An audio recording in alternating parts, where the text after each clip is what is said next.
I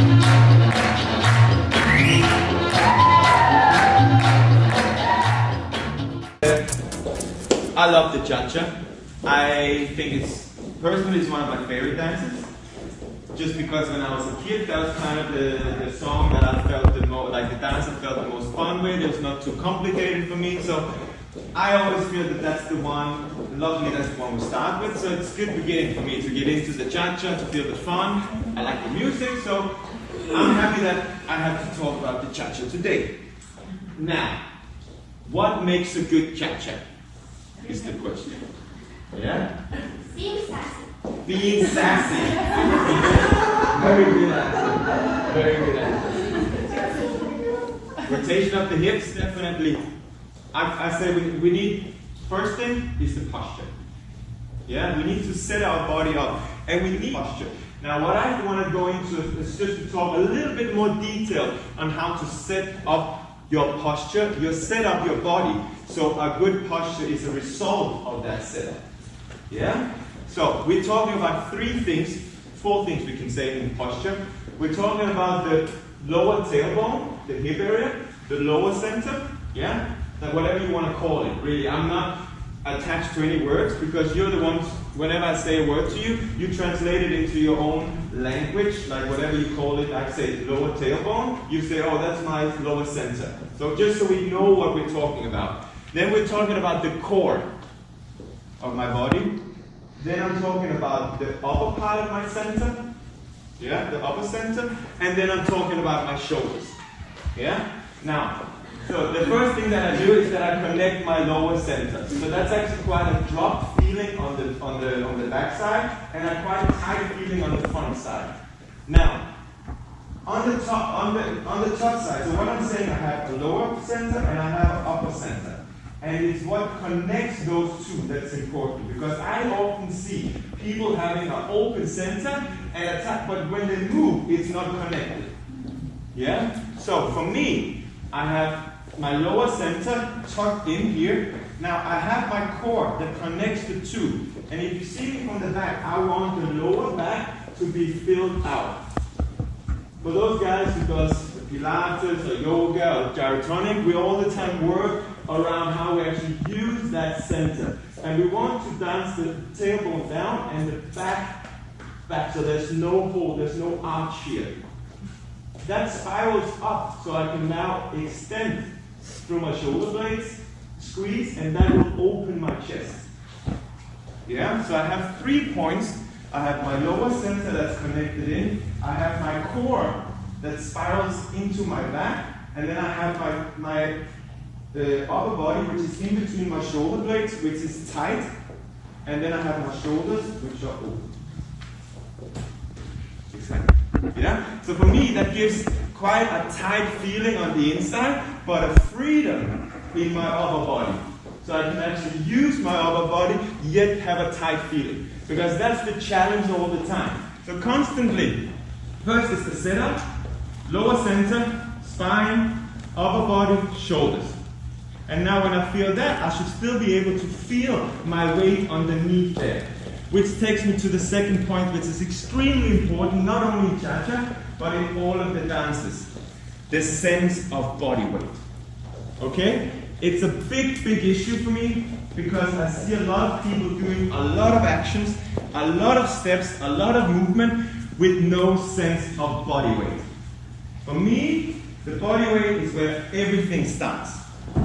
If I have my body weight here, I just sense my body weight, and I'm not even thinking steps. So I have to find, okay, how do I sense body weight? For me, there's 2 centers. There's the center of the hips, yeah?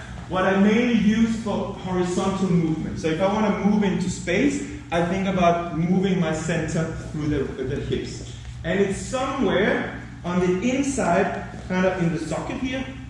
That's where I'm thinking about. So I'm not thinking outside, because that's already a bigger range. I'm constantly thinking about moving this part onto. Yeah?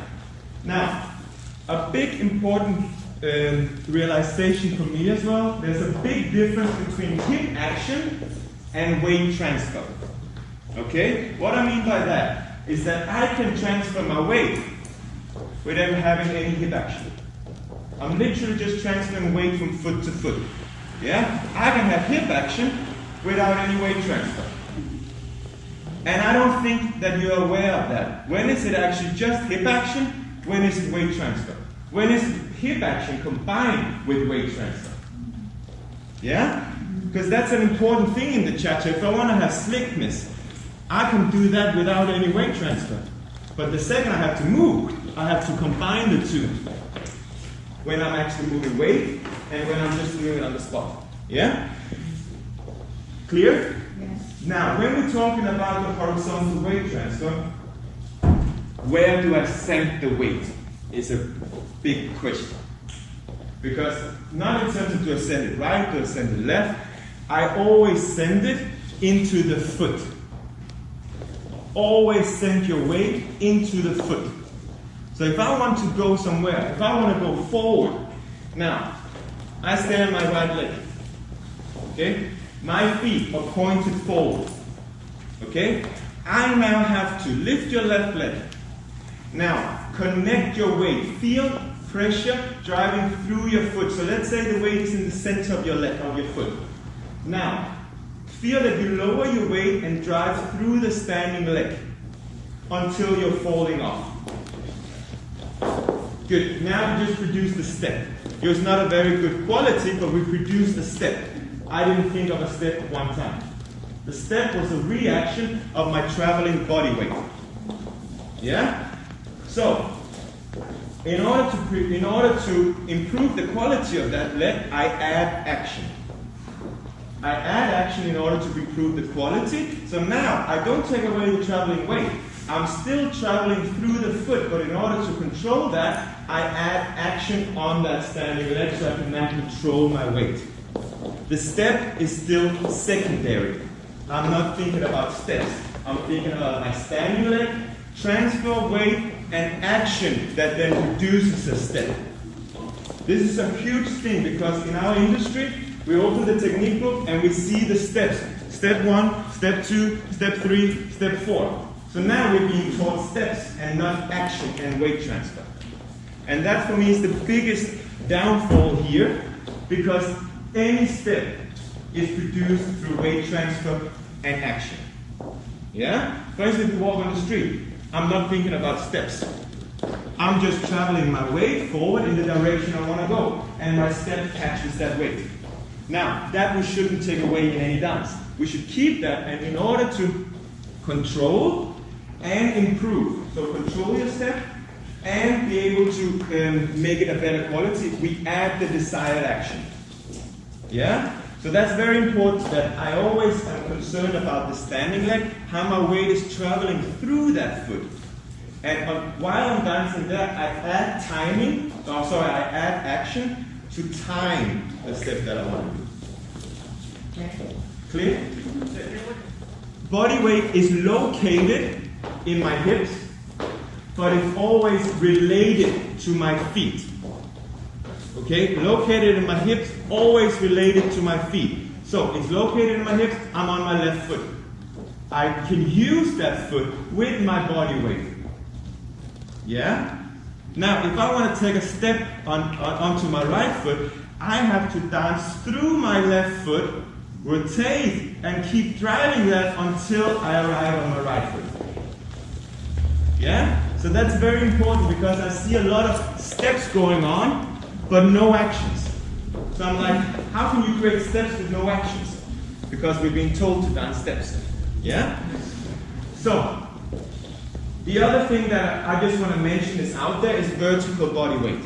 So, whenever I'm putting more body weight into the foot, I'm dancing my horizontal weight center into the foot, and if I want to add even more, I imagine there's a line, you take your shoulder and it's bony, there's a soft point that goes along the back here, and if I kind of squeeze that, so I push my weight into the foot, and I now release through that, I get a more sense of body weight. What is important is, again, it's not related to hip action. I'm only talking body weight.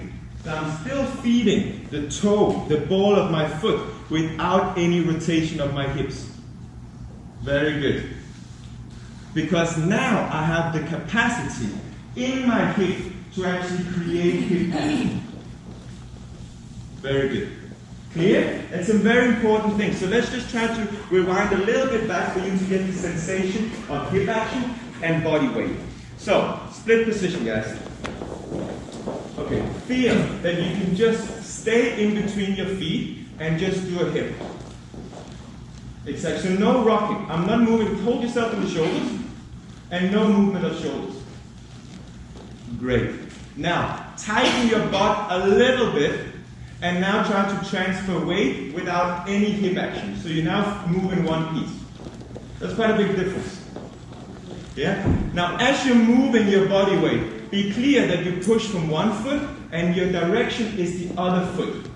So it's not just going into the space, oh, I'm going to my right, no, I'm going to my left, no, I'm going onto my right foot. It's a very clear border. There, no longer. Left foot, there, no further. No further. Exactly. Now, transfer weight is here, so I don't want to see this. Yeah, transfer your weight in one block onto the foot. Nice. And can we now try to transfer the weight onto the foot? And how much forward in that foot can I go without falling? Nice. Could you feel that there's more pressure in your foot when you're actually down into that leg? Exactly. That's what I call foot pressure. And that's where I connect to the actual leg. Yeah? Great. Because now, what's difficult in the cha-cha is the difference between split weight and full weight. Because, friends, when we do a lock step, we have a part weight step, and that's why, just for you to be aware, whenever I say part weight or split weight, it's the same. But people misunderstand split weight and say, okay, we split it into half, so now it's 50-50. No, it's part. It can be 40, 60, it can be 30, 70. Whenever we say split weight or part weight, it doesn't have to be cut down in the middle. It's just a reference, a word that says it's not full weight. That's literally split weight or part. It's not full weight. However it is, depends on the step. Dance Today continues to create entertaining and educational content because of the contributions from viewers like you. If you would like to donate to the channel, please click on the Patreon link in the description below. Thank you for your support.